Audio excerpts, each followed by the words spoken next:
Country is more divided than we have been since the 60s. Next on the Jeff Crilley Show, a young lady who hopes to bring us all together with a Be the Love campaign. That's just ahead.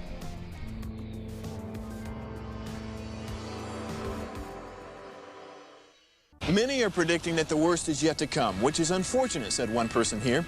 Until now, they've enjoyed the reputation of being the nation's icebox. Watched a burglar in his home this morning by webcam. As a journalist of over 25 years, stories are what make my world turn. Reporting live from the Dallas newsroom tonight, Jeff Crilley, Fox 4 News. But in 2008, I took the jump from my familiar life and started a PR firm from my home. We're talking about anyone with a camcorder like the one I'm using becomes a television network. We started slowly growing the company, and we now have over 100 clients, and we've branched into the world of live digital broadcasting. I now own 8 different TV studios and have a huge team, and the stories that I now get to share are sometimes the most important of my life.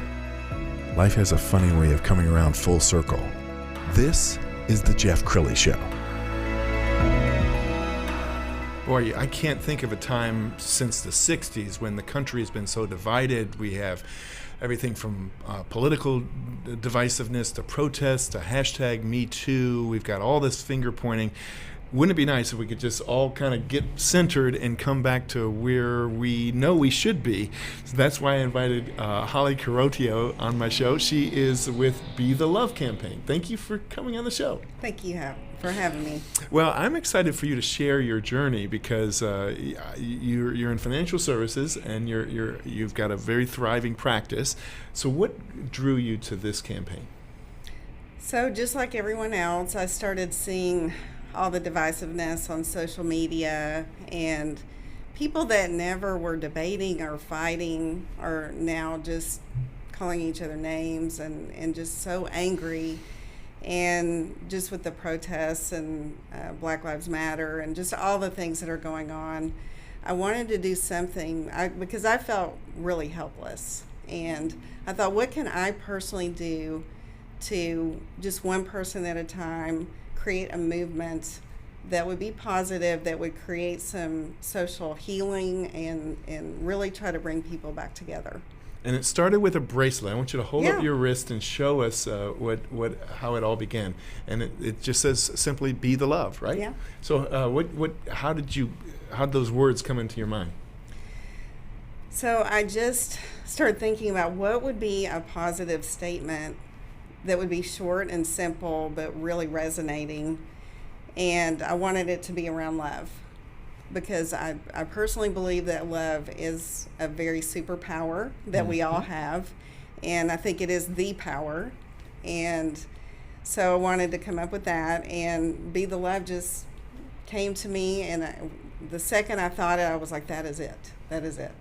I think it's awesome. We remember "Be the change you want in the world," and "Be the love" is just a wonderful slogan. Mm-hmm. You were telling me off camera that when the idea first came to you, you had a kind of an inner monologue, and you said to yourself, "But won't people think I'm Pollyanna? Won't people think this is just too, sugary and sweet?" But fortunately, you didn't listen to that voice, and you went ahead with it. What's been the reaction to the campaign?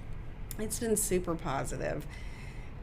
Everyone has just been so receptive and just has loved it.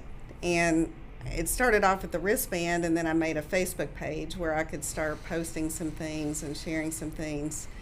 And I started getting followers on that. And just as I've seen some negative conversations out in social media, I've tried to interject some positivity and turn those conversations around. And I've actually gotten people that were kind of rude initially to back off of that and say, I see where you're coming from and I really appreciate it. That is really cool. Well, I think something that is kind of fueling all this is social media. Everybody feels permission to do shaming and comment, and sometimes I wonder, Holly, whether or not the people who are posting these outrageous things actually believe it, or if they're just trying to be outrageous to get the shares. But whatever their motivation is, it's really polarizing, isn't it? It is. Well, and also we are getting so used to just sound bites, and we're reading quick things and we're immediately accepting them and reacting emotionally. And people are not taking the time to dig and learn and listen and really hear the other side. And it is getting more and more divided. And then we're also being fed whatever narrative we happen to buy into more and more just from algorithms and artificial intelligence. Well, and I think reality television plays a role. My wife is a huge reality television junkie, so I end up watching a lot of Real Housewives shows, and they're all fighting and bickering and turning over tables, and that's not that's not real life. Right. But I could see how it could warp somebody's thinking, especially a young person thinking this is acceptable behavior. Right.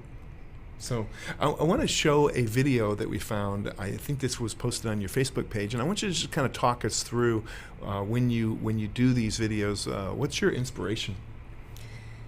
Usually it's a conversation that I see out there, and like this little seed comes into my heart, and I just start thinking about it and mulling it over, and then I'll do a little research and talk to people, and then I write an article about it, and then I use that article to make a video.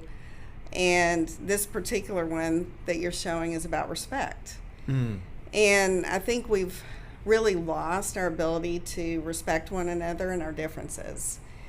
And we've just made it so people are so judgmental. And if you don't believe the way I do, then you're wrong. You're immoral. You're this, you're that. Instead of trying to take a moment and listen to that other person, understand their views, and understand that we all have life experiences that leads us to this point in our belief system, and you can't take that lightly. And if you really take a moment to sit on their side of the table and learn those things and make a conscious effort to respect them, then that in itself is an act of love.